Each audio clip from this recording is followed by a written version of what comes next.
Good morning, all. This would be Ride and Talk Take Two.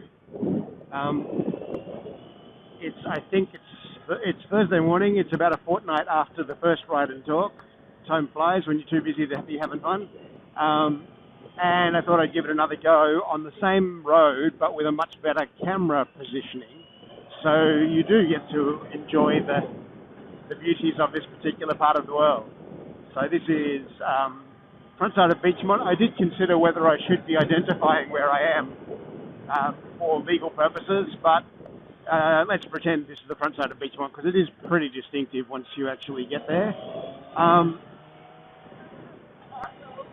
Basically, I'm just going to ramble on as I usually do in the walk-in talks, but there might be a bit more bike-themed sort of stuff. I don't know. We'll see how we go.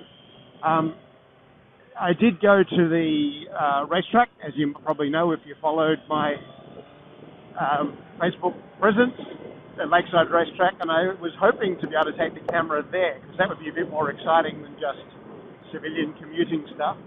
But apparently the rules are that you can have a GoPro camera on your bike but not on your helmet, and mine's currently mounted on my helmet, so I wasn't able to use the camera.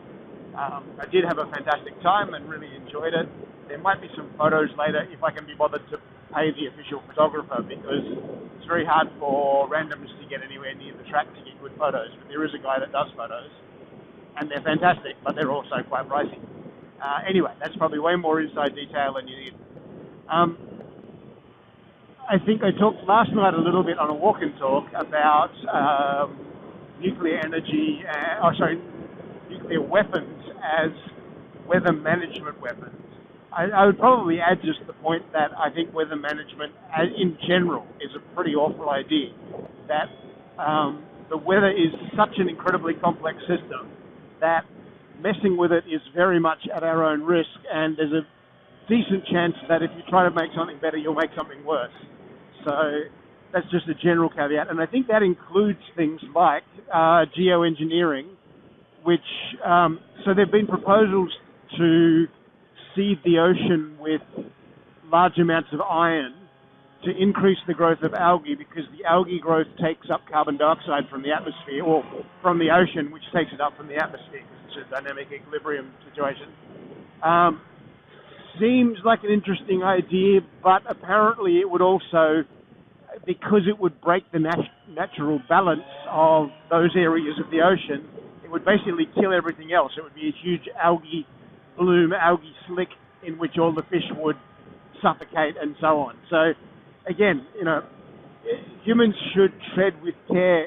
I'm here in Queensland, and if it was a little bit wetter, I'd be running over cane toads on the road. There are cane toads everywhere. They were brought in as a biological fix for the cane beetle, which was devastating sugarcane crops.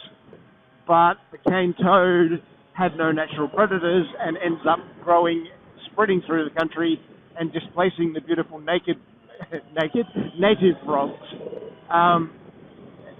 because it's a better predator and it's toxic, and it kills native animals because they try to eat it, and it's toxic, and it's just generally terrible. So messing with nature's balance is something that should be undertaken with extreme caution and care, I believe. The other thing I was going to talk about was I posted something on Facebook yesterday about creationists and my problems with them.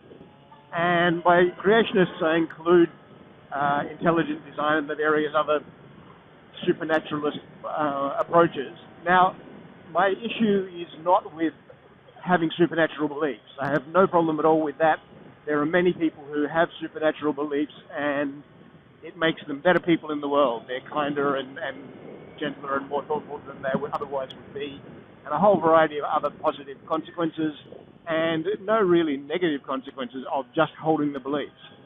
That the issue, the problem, is that people tend to argue for their beliefs in a way that is so biased that it becomes dishonest, that they will actually consider things to be evidence that are not evidence and that have been definitely debunked as definitely not being true, and they'll continue to trot them out and so on.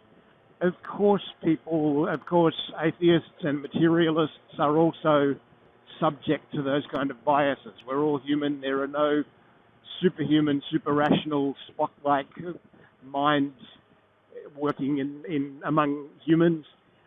We all have our foibles and issues and so on.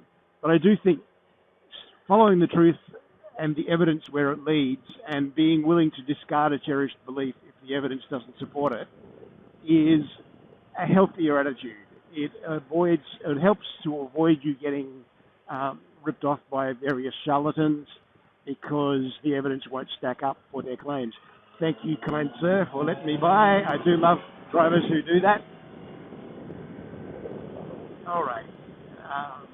We're just about at Beachmont, so I won't be talking too much longer. But yeah, it's a much more fun ride if you don't have a slower vehicle in front of you, and many people are incredibly kind and thoughtful and will get over if they get a chance so that you can get by, because there's basically all double lines all the way up this mountain. There's no place to overtake unless someone is kind to you. All right, I better slow down a little bit. This is the town bit rather than the out in the bush bit. But hopefully that was a enjoyable and interesting ramble, and you now have a sense of what this track looks like. So next Thursday, or next time I get out and about on the bike, I will switch to a different road. The goat track up the backside of Tambo is probably interesting. Henry Robert Drive. There's a number of good, interesting roads around here that hopefully you'll enjoy seeing, and hopefully my rambling won't spoil the scenic tour. See ya.